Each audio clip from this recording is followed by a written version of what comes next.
बुलंदशहर में छेड़छाड़ का विरोध करने पर दबंगों ने अपनी कार घर के बाहर बैठे परिवार पर चढ़ा दी, जिससे कुचलकर 2 महिलाओं की मौत हो गई जबकि 3 लोग गंभीर रूप से घायल हो गए। बताया जा रहा है कि देहात कोतवाली क्षेत्र के नया गांव में दबंगों ने लड़की से छेड़खानी की थी। इसके बाद विरोध करने पर दबंगों ने पीड़ित परिवार पर गाड़ी चढ़ा दी। इसमें पीड़ित लड़की की मां और ताई की मौत हो गई है। वहीं घटना के बाद गुस्साए ग्रामीणों ने हाईवे पर जाम लगा दिया।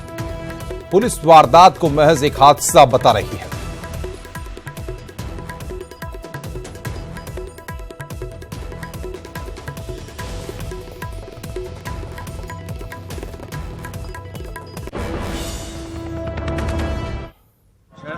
किसकी लड़की थी? हमारे साड़ू की लड़की। और कौन लगते जिन्होंने गाड़ी चलाई?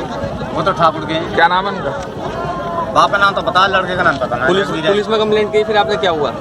हाँ वो तहरीर तो दी थी, लेकिन उसे एक्सीडेंट केस बता रहे हैं बस। पुलिस नॉर्मल केस बता दिया। अमरोहा से बड़ी खबर है। खुले में शव का पोस्टमार्टम, पानी में डूबने से मौत हुई थी। पोस्टमार्टम की तस्वीरें कैमरे में कैद हुई हैं। नकारा स्वास्थ्य विभाग का बेतुका जवाब भी सामने आया है। पोस्टमार्टम नहीं, दोबारा सील किया जा रहा था शव। ये यहां पर अधिकारी बात कर रहे हैं। सवाल यहां पर यह कि जब आपने किसी बॉडी को बाहर ला करके रखा है, अगर उसके शव को आपने ठीक से बंद नहीं किया है और उसके शव को देखा जा रहा है, उसके बाद आप कहते हैं वहां पर कि उसको ठीक से हम बंद नहीं किया, तो लापरवाही आपकी नहीं है तो किसकी है?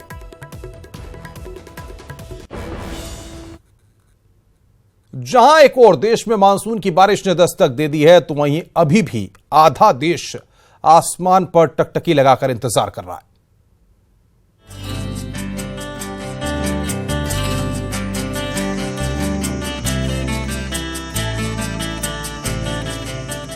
काले मेघा पानी दे, गगरी छूछी बैल पियासे, गौ गौवन को पानी दे।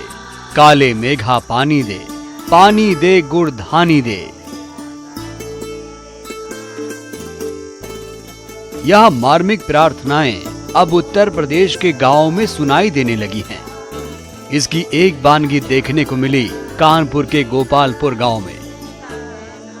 यहाँ के ग्रामीण मॉनसून के पिछड़ते जाने से बेचैन हैं। आमतौर पर प्री मॉनसून 15 जून तक आ जाता है और अभी मॉनसून आने में देरी हो सकती है, पर किसान अपने तरीके से मॉनसून बुलाने पर उतारू हैं। ग्रामीणों की बेबसी को दूर करने के लिए अब महिलाओं ने भी आगे बढ़कर अपने तरीकों से खुशहाली लाने के रास्ते निकालने शुरू कर दिए हैं।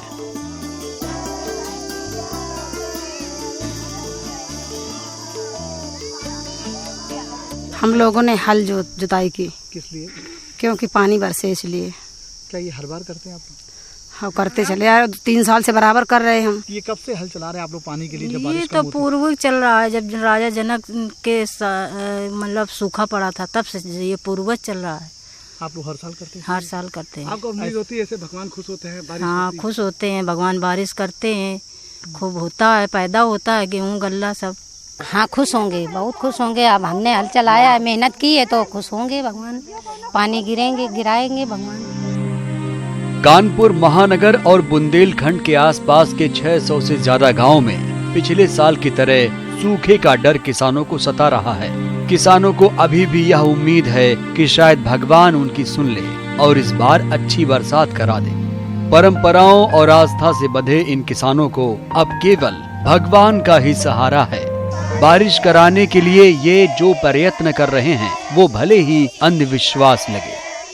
सूखे खेतों में महिलाएं लोक गीत गाकर इंद्र देवता को रिझाने में लगी हैं। हरे गुसैया पानी दे गुड़ धानी दे, काले मेघा पानी दे।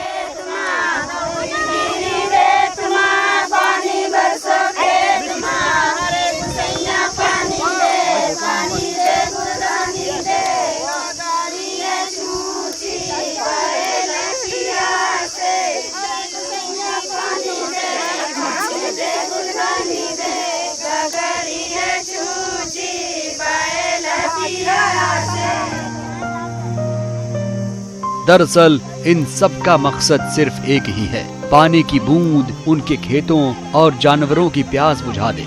और यही सोचकर ईश्वर को खुश करने के उद्देश्य से ये सभी इस तरह के हथकंडे अपना रहे हैं।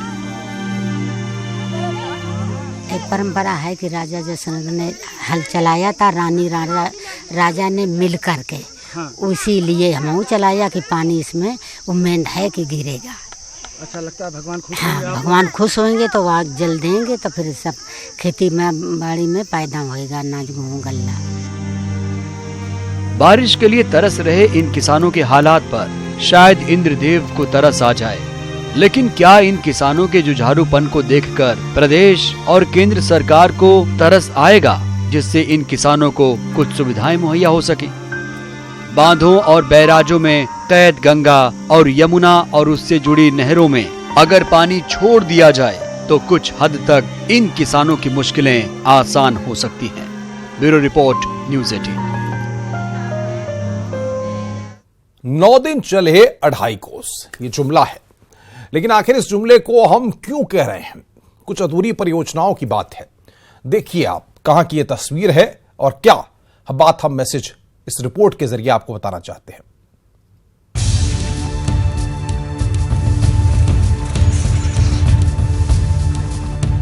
साल 2017 में जब सूबे में योगी की सरकार आई तो जिले में सिंचाई विभाग की बाढ़ परियोजनाओं में अरसे से चले आ रहे भ्रष्टाचार पर शिकंजा कसने की कवायद तो शुरू हुई, लेकिन इसको अमली जामा शायद अभी भी नहीं पहनाया जा सका है। सिंचाई मंत्री धर्मपाल सिंह ने पिछली सरकारों में हुए धांधली का पर्दाफाश करने और पारदर्शिता बरतने की बात कही थी, लेकिन उनके सारे दावे हवाई साबित हुए। माया सरकार में 52 किलोमीटर लंबे बने एल्गिन चरसड़ी तटबंध में लगातार भ्रष्टाचार जारी है। 14 करोड़ की परियोजना में निर्माण और मरम्मत में अब तक करीब 500 करोड़ रुपए खर्च हो गए। बावजूद इसके यहाँ करोड़ों की लागत से चल रही कई परियोजनाएं अभी तक अधूरी हैं।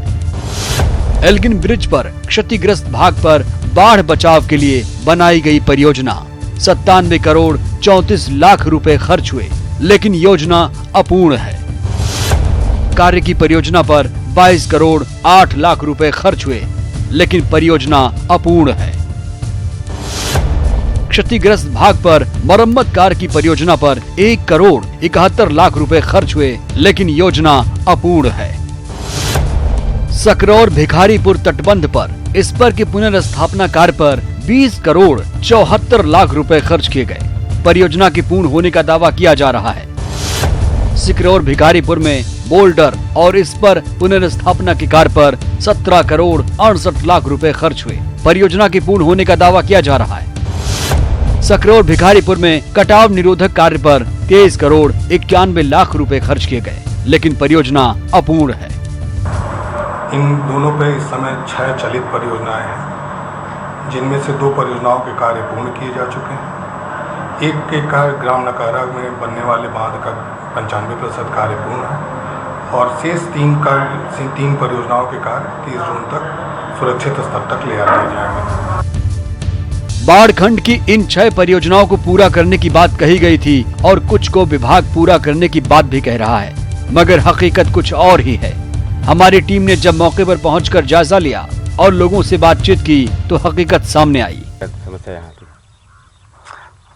यहाँ पर जब बाढ़ आवे वाली हुआ है तो यहाँ पर काम शुरू हुआ है। उसके बाद में यहाँ जब बाढ़ खत्म हो जाता है, जब काम करे टाइम हुआ है कि अब काम करे टाइम है तो यहाँ पर यहाँ कोई न दिखाई पड़ी।